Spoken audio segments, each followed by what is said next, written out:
Boxing Ego here. If you like this video, make sure you hit the like button and also subscribe to the channel and hit the bell icon on the top of your screen to get notified when the latest new content drops. 1.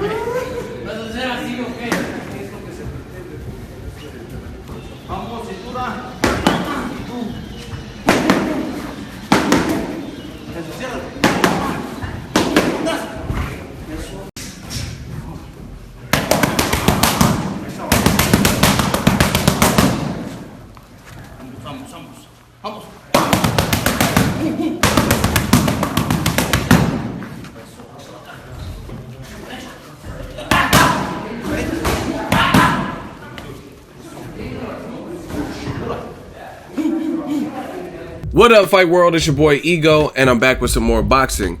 I was born ready.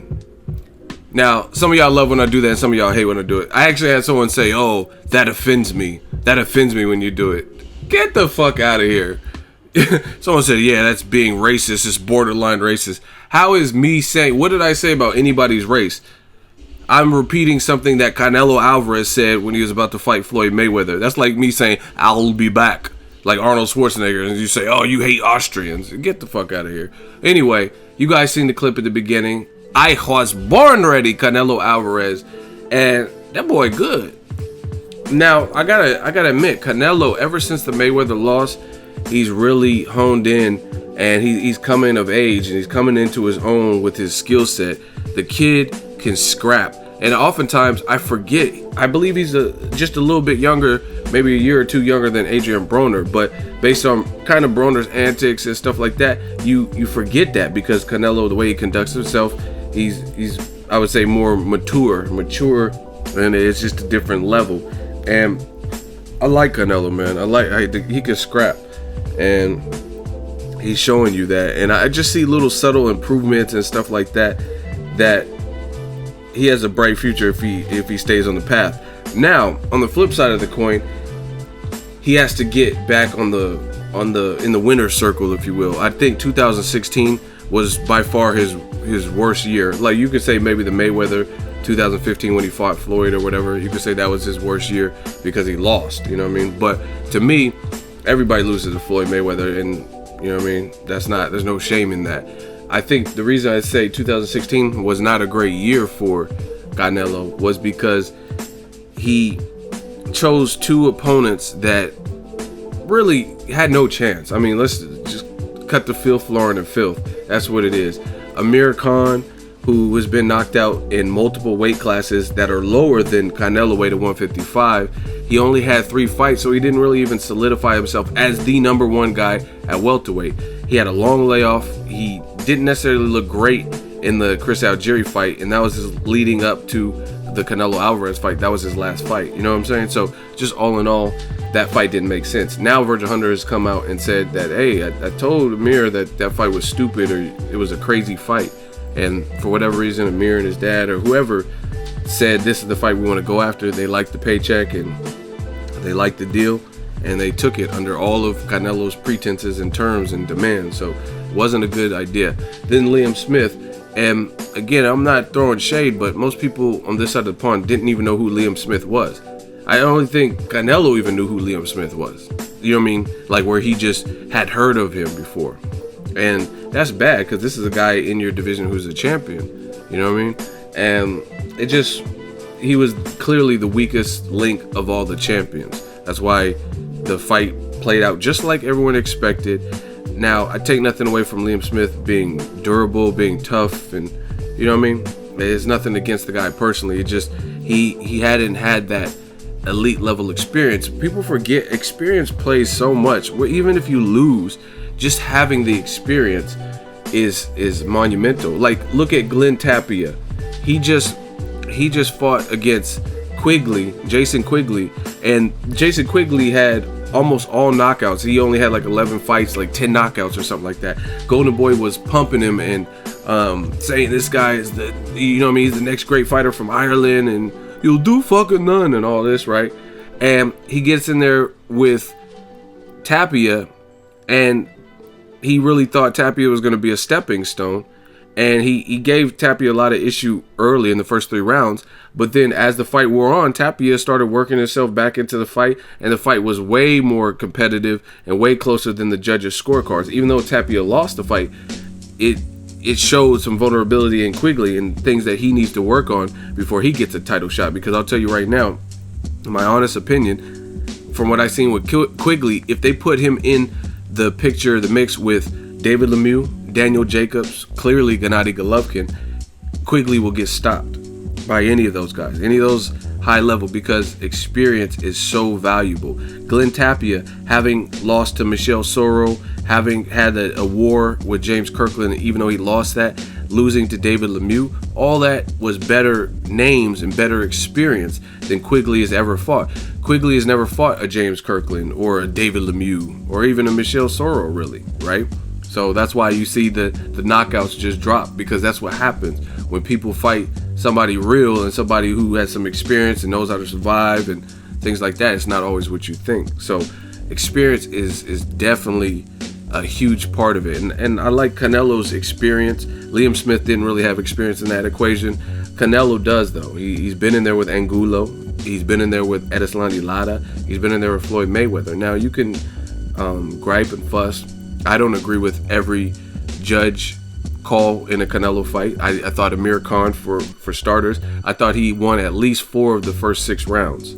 Easily.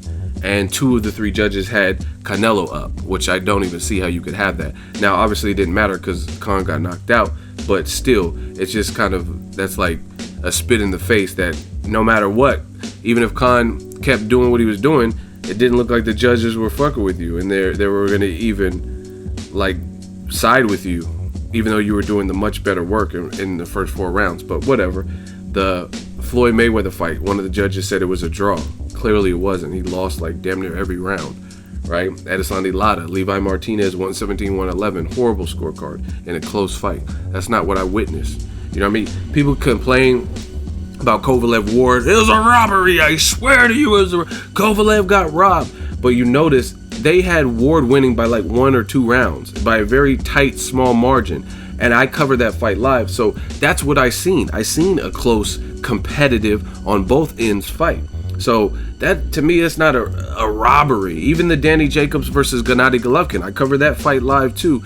And you never heard me personally say I felt it was a robbery. I thought Daniel Jacobs won. I told you guys that, and I explained why in the realist breakdown, Golovkin Jacobs. So if you guys want more on that, check that old video. But I never said it was a robbery because it was a close fight. It was a competitive fight. The knockdown enhances Golovkin's tally. And, you know what I mean, some fights like Kovalev Ward and Triple G, Jacobs, certain things like that, it depends on what you like. Even the Canelo Lara. I had Lara winning by a round or 2, but I thought Lara didn't do himself any favors. He was going up with the cash cow in Canelo, and he made it way more competitive because he stopped throwing offense and he started becoming really evasive and just using the real estate in the ring to have excessive movement. Now, obviously, Canelo needs to work on cutting off the ring like Golovkin, so he could have maybe did more to put a statement and trap Lara. But even in those exchanges, Canelo was like destroying Lara's body. So it was a close fight. All these are close fights.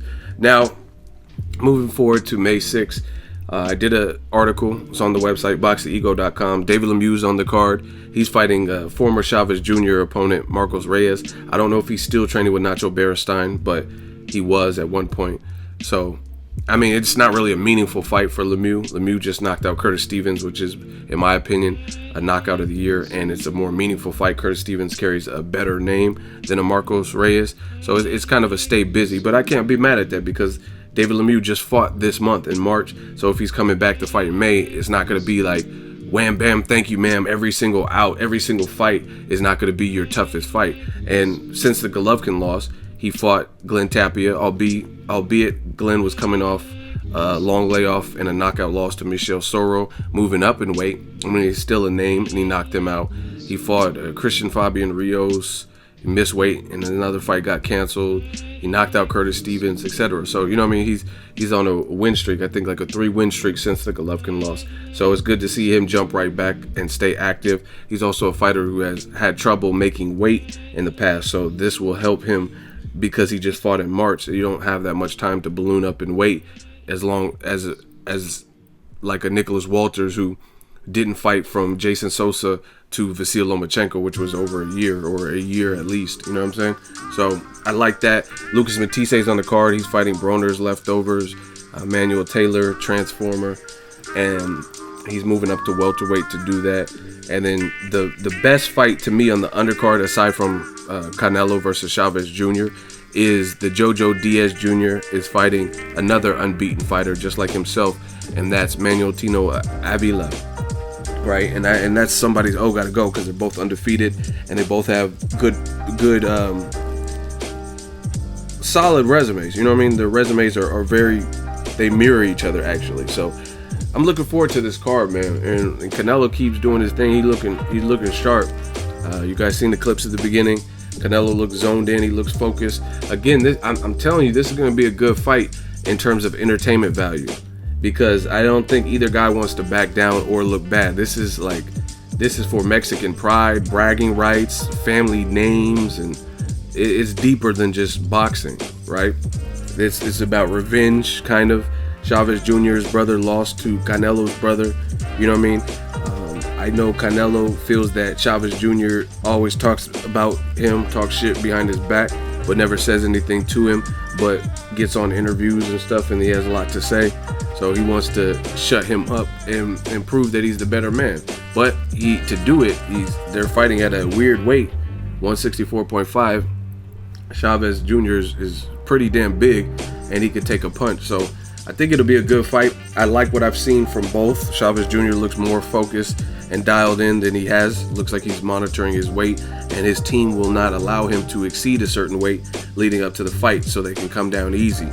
Nice and easy. And then for Canelo, he looks sharp. So it should be a good fight from everything I've seen. And shout out to Golden Boy for at least trying their best with their stable to load up the card, because in the past with Top Rank and Golden Boy, you don't always get that. You know what I mean? Sometimes I think Golden Boy is probably better than Top Rank, but still sometimes they don't load up the cards with really any fights. But this is a big fight because it's Cinco de Mayo weekend, and it's a Mexican American holiday, and people know about it. So I think they did the right thing by trying to just put guys who probably will have an entertain. You know what I mean? Because this fight to me draws in a lot of casuals. You know what I mean? So that being said, it's right to put a David Lemieux, even though his fight's not more meaningful. If he gets another knockout like that, people don't give a fuck. They're gonna be drinking Tecates and eating nachos and chilling. You know what I'm saying? So some fights you got to do that. Like obviously, I love a meaningful fight and unifications and stuff like that, but not every fight's gonna be like that. And this particular card on this given day, I think just trying to create scraps that both boxing fans and casual fans can be entertained by. I think that's the right move for a card like this. That's just my thoughts. So let me know what you guys think. Canelo looks sharp as fuck. He's working on his defense. He's enhancing that. Let me know. Some people are picking Chavez. Some people are picking Canelo. Who are you picking? Drop it in the comment section. Make sure you share the video, like the video as always.